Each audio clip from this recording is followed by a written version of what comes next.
commit to the play and don't feel like you're the worst one in the class. It's really cool to kind of see them think outside of the box. Sometimes those criticisms aren't necessarily right. It's a great idea, but it has to be educational. Hello, everyone. My name is Wesley Schofield. No. My turn. I'm the host this time. I'm going to be interviewing Wesley Schofield, and my name is Zach Placencia. I am your host of The Green Room, and this is this is going to be a good episode. All right. So, Wesley, you're the one that's usually the face of Studio 128. You're usually the one hosting these podcasts and the marquee and everything like that. But I don't know if anyone has really heard your whole story or everything. You've been asking everyone theirs. So, what is your story? How did you come to get this job? So I've been working at the studio now for almost 3 years, I think. I was unemployed for a while and sitting at home, and I decided I was like, I'm going to get back into graphic design and stuff. I want to start the clothing brand, Lighthouse Collective. And so I downloaded a torrent of Photoshop again because I couldn't afford it at the time. So start doing that. Got Illustrator as well. Followed a bunch of tutorials. I was making logos and started making t-shirt designs and stuff. And then I saw a ad on Instagram that was like, hey, do you have Photoshop experience? I was like, I sure do. So I went to the theater and I applied for it. Or maybe I sent them an email first, either way. And then I went in to get a real paper application. And the person behind the counter instead handed me a job responsibility sheet. So there was nothing to sign. So you basically already got it? It was a list of items. So yeah, I was like, oh, dude, I just rocked that interview. I just got it immediately. Didn't have to apply. I did have to after a while because wrong sheet. So I started photoshopping flyers here just for the summer programs that were coming up at that time. It was really like I was here for like 2 hours a day. Photoshopped them, left. And then I think eventually once the classes started was also around the time I was getting back into YouTube, but only on my phone. So I was recording some of the classes and the WAM festival just like on my phone, made some videos for them. People really started liking them. So I was like, okay, cool. So we started making a bunch of videos and then things just escalated from there pretty hard. Huh. So how did you feel when you like got a job like this? Because Wesley always tells me that when he was little, he wanted to be an artist for a living. And now you basically are, maybe not in the same way you thought before, but videos, artistic, all the things we do here is pretty creative. So how did that feel from having a job that was like a regular job to not having one to, like, how did you feel? Were you pretty pumped? Dude, I was super pumped. Like every day was so exciting because it was just like, oh my God, I just spent 2 hours like making a design. I think it's super dope. And then like everyone else thought it was dope. And I got money for that. Like, what the heck? Because like it wasn't very much money at first, because I was only working like 2 hours a day. So it was like, whatever. Yeah. So like at that, it was almost irrelevant getting paid for it, but it was kind of like a little spice on top. Just getting like requested to come in to do this. Like you feel excited about it. That was really, really cool. And then to see them printed and like posted and people like interacting with those kind of ads, I was like, oh my God, like that was really, really cool. Yeah. But now like, especially have done it for so long, have been doing it for so long. It's like, I understand more of the work aspects to it. Like I still definitely like, I feel so grateful that I get to do it, but like, there's some days like that are hard and it's just like, this is a job. Like, dang it, I'm not just like making art for fun. Yeah. But it kind of gives you an extra responsibility that like nothing is sacred. Josh Allred told me that like nothing is sacred in what you do for like advertising. So quality is like definitely something you want to meet and like you feel satisfied creatively by doing that. But like you understand that like this flyer is going to be consumed X amount of times and then it's going away forever. Yeah. Same with video ads. Like some of them you can look back on, but they're still like once the thing has happened, they're kind of irrelevant. So that feels nice to be like, I'm just getting it out, just doing it. It forces you to publish and not second guess too much. Yeah. Which is something I do all the time for my personal content, second guess, and I don't publish. Yeah. But for here, it's just like, boom, got to get it out, and it's done. Yeah. So that feels really cool. So, I mean, of course, you still want it to be up to a certain par because it reflects on you and your work and everything. But yeah, you gotta meet the deadlines and everything. So I'm pretty sure you never thought you'd be able to find a job like this here in Willcox, right? 10,000% no. No. Like even now, like when we filmed the marquee or something, and that the news episode one, we're like playing with each other's arms and doing the weird stuff. Like that, I'm always just like, this isn't real. Yeah. Like this is not a job. No one that's does stuff we this. would make like just for fun, you know? Yeah. Yeah. So especially like here in this small town, having a job like this is like absolutely unreal. And I would like to be able to like have more people understand that it's like possible. Because like, I mean, I'm not going to be here forever. So like, obviously like if the organization continues and we keep enriching what we're doing, like more people get to do what I get to do. And that's super rad. Yeah. So like with that, like, I don't know if you have any advice or something you could tell someone that's maybe from Willcox or from a small town that wants to have like a job like this, but doesn't really think they can get there, doesn't know if the community offers it. Like, what would you say to kind of help them out if you have anything? Okay, definitely. Yeah. So, okay, with nowadays, everyone needs something made. Bottom line, like whether it's someone in your town or someone out of your town, like people are looking for things to be made. Go around to any local business and like if you have like a week of Photoshop experience, you can do this. So like go to any local business and be like, hey, I saw that your logo might be suffering with whatever. I'm just getting new into the thing. Can I do it? Like, especially for the first couple, if you really only have a week of experience, probably just do it for free. Yeah. But like that will definitely push you to do like more stuff, and it gets you kind of obsessed with the outcome because like it will be publicly displayed. And like that feels kind of good. Even if no one knows you did it, you know, and it's really dope to see. Yeah. But definitely like offer anything level, like skill based, offer anything based on your experience. And then as you kind of move forward, like finding out how much to charge people, or even if it's you're looking to be employed by an organization like this. Sometimes like churches do things like whether it's video production or graphic design, depends on the size of the church. But look for a nonprofit. Like they probably can't pay you a lot. You probably won't have a lot of hours, but like they will employ you to make things. Like nonprofits are trying to spread a message. They're trying to better the community. So like advertising is the key to that. So get your foot in the door there and just kind of like be nice, be optimistic, you know, like, and definitely honest with your skill. Like if someone's like, hey, can you do this 15 spread booklet? Be like, I just downloaded the program like a week ago. Probably not. Yeah. But if you've been like messing with it for a while, like, yeah, heck yeah, I could do that. Like, Yeah. I don't know. Just definitely like, I didn't think this was a job in my town, probably because I didn't investigate very well, you know? Yeah. It was more presented to me. But like, if you know of a place in your town, or you're like me and you didn't know, like, probably the nonprofits are the way to go. Like, the people to ask first. Or a movie theater, because they might be doing something weird on the side. So, Yeah, that's cool. So I guess like, what are some things that inspire your art? There's probably a lot, right? oh my gosh. So I'm like, I nerd about this all the time. Of Well, maybe you should tell them everything that you do create, because I know like you. Yeah. Because they know you. Okay. Yeah, you know. What I Okay, mean? so video is definitely my main practice right now, but I'm most experienced in graphic design just because I've been doing it the longest. Traditional art like sketching, pen and ink, I really like. I'm kind of like, I mean, I've messed with After Effects a couple times. I'm sort of halfway okay in Illustrator. Yeah. But like essentially I make videos, I make images, I kind of write a tiny bit, mostly for screen stuff like this. But yeah, I make things all across the board. Okay.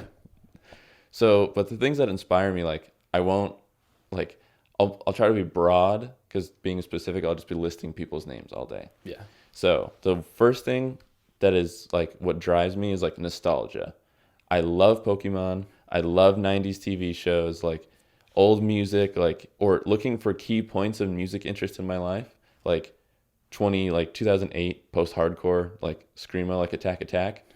oh, that drives me because like it reminds me of a time. Same with Pokemon and like anything like that. Nostalgia definitely fuels like everything I do. I love the art styles, the sounds, the feeling of it. It feels like old but genuine, but still relevant and fresh. Which that all those things are contradictory, but that's how it feels.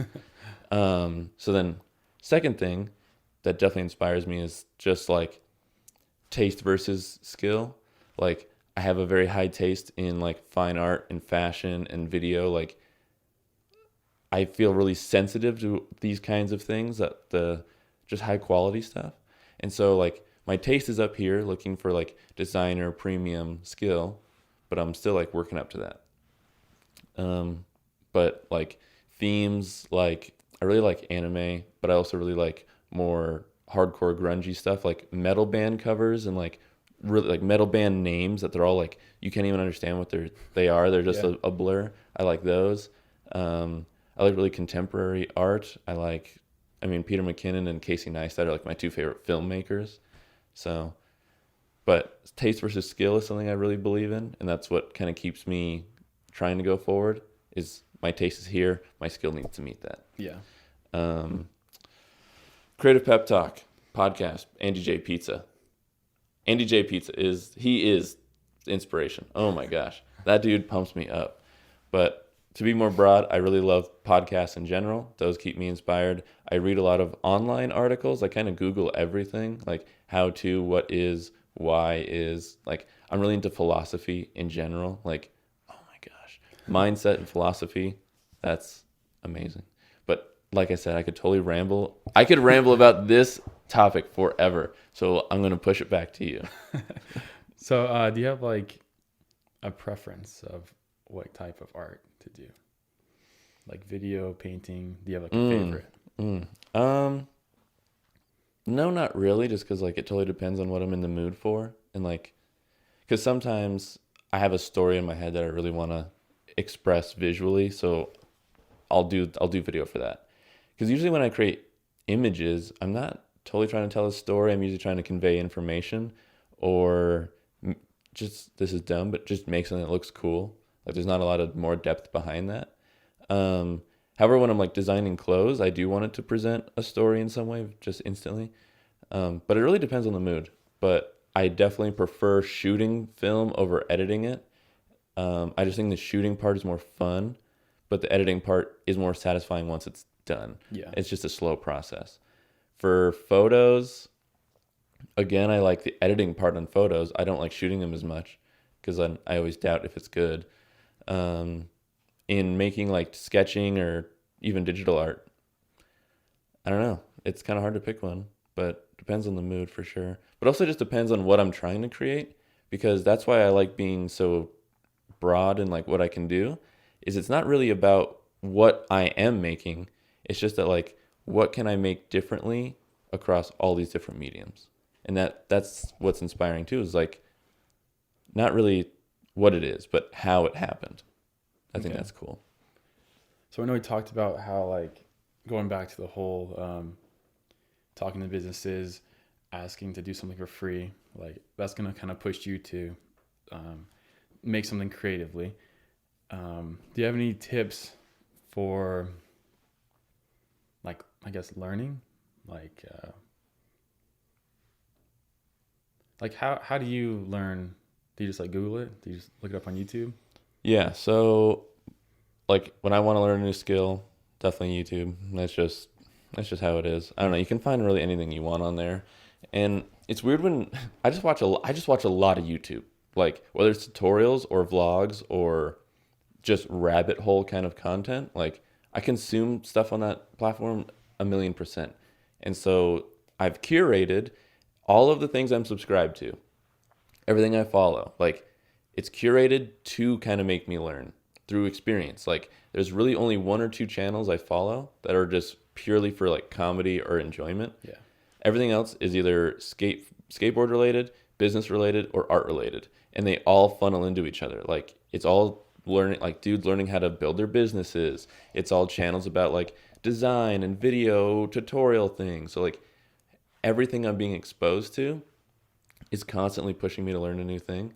And so like YouTube is definitely the number one. Skillshare really isn't that expensive, but dang, they got some in-depth classes. Like, it's so good. Like, I don't like the idea of college because you're paying a lot of money for stuff.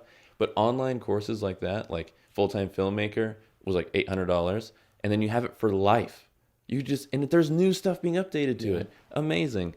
But Skillshare, like, there's new classes all the time. I think it's like maybe $100 a year, but it's like you're not paying for stuff you don't care about. I'm not going there to learn math or history or whatever. They might have classes on that though. I don't know. But like, I'm going there because I need to learn After Effects. Boom, I have it. And it's like high quality. It's from people I know and trust. Like, that's dope. So Skillshare, YouTube, and podcasts. But genuine, like, experimentation with stuff like this, like, you're not going to break it. And if you make something bad, no one has to see it. So just go in and, like, film the weirdest B-roll you possibly can. Start making designs that don't make sense. Like, play with the text tool. Download different fonts. Like, just play around. That'll teach you more than anything. Yeah. Like, because a lot of times I do stuff by accident, and I'm like, oh, my God. Yeah. So, like, just play with it. Like, it's not going to explode. And if it's bad, no one has to see it. Yeah. What about criticism, though? Do you ever get criticized, and how do you deal with it? Or is all your stuff just super golden and... All I do is make banger videos, dude. That's a future reference. So... Future reference. Yeah. Reference from the future. Okay, so how do I deal with criticism? I mean, honestly, like, some stuff will just genuinely hurt your feelings, kind of no matter what. But, like, understand that the difference between criticism and just straight up, like, hate. Yeah. So if someone says, it's ugly, I mean, okay, for one, art is completely subjective. So your ugly and my ugly are two different uglies. Exactly. So understand the value in that. Understanding the value in other people's opinions in general is important. I'm not going to get too into, like, that kind of philosophy, but, like, look, if you believe in your work and there's one other person you believe in that believes in your work, that should be enough. And understanding that everyone else's opinion is completely subjective. So moving on from there, if someone says, I hate it, that doesn't help me. So I literally don't care. Because if they said, I don't like it because cinematography was bad or your editing was choppy, I'd be like, yeah, so my technique is what's bad. So I can then change. I can understand. I mean, it's nice if people are nice about it, being like, next time, definitely use warp stabilizer, or next time, dude, turn down the stroke on that font. Like, what are you doing? I can work with that better than you suck. So yeah, it doesn't help anyone. When no. So understanding the kinds of criticism versus kinds of hate will definitely just help you move forward. And understanding some people just don't like stuff. That's just how it is. So yeah, get over it. Sweet, I like that. So I think you've given some really great tips for the listeners. Do you have anything else? Anything else that would just hit hard and for the listeners? So, this is my time. This is your time, dude. Your one-liner. That's just the banger comment right here. So kind of building on, like, what Zach touched on last week is, like, if you're a creative or you don't think you're creative, it's definitely a muscle. You got to work on it every day. But for the people who do want to be creative, who really believe in this field and, like, this is their passion, like, everything you make today will be worse than what you make tomorrow and the next day and the next day. Like, incremental progress will blow your mind. It might not seem like you're making a lot of progress right now. And even sometimes it feels like you're not doing anything at all. You're just kind of, like, running the same cycle. You're doing the same things. But, like, finding inspiration, understanding that, like, if your taste is here and your skill meets it, that is something I freaking, like, that is key, dude. Like, yeah, you can train anyone to learn Photoshop to slap text on a page. But, like, if you don't really feel it and you're not trying to, like, impact someone, like, that won't ever, you can't force that in there. And so, like, if you love dope stuff, like, you know the things you like, you feel like you follow and you engage and you're passionate about, like, the things you love, like, your art will continually try to hit that. And that's amazing because then, like, you mix influences, you, like, cross genres, like, you make something that's really unique because you have 50 things influencing you and it's all coming out in one stream. And even if you're not good today, you will eventually be good. Like when I started, gross. What the heck? Oh my gosh. I look back at the stuff I was making in like 2010 for like my old YouTube channel. It's like, get rid of the bevel and emboss. Like, what are you doing? But now I understand when to use it. And so sometimes you're going to suck and you're going to make stuff that's really gross. But that's awesome because in 5 years or even in 5 days, you're going to make something super rad. Every day, make something. Whether it's a drawing, you're just photoshopping something, it doesn't have to be big or extravagant. But incremental progress will just, that's how you get your future self to be freaking awesome. Do something every day. So I'm assuming that's what you did to become freaking awesome, right? I do my best. Oh, cool, man. That's all the stuff I got. So, Wesley, where can the audience find you? Well, Wessield pretty much on everything. Wessield on YouTube, Instagram, maybe even Facebook.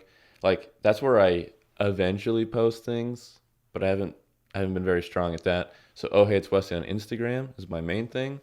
But one last tag, I'm always here making stuff. So follow Studio 128 or Willcox Theater, whatever our Instagram name is. I manage the thing and I don't know. Follow Willcox Theater at Instagram and at YouTube and at Facebook and at everything else because that's where I'm making everything anyway. All right, sweet, dude. And cut.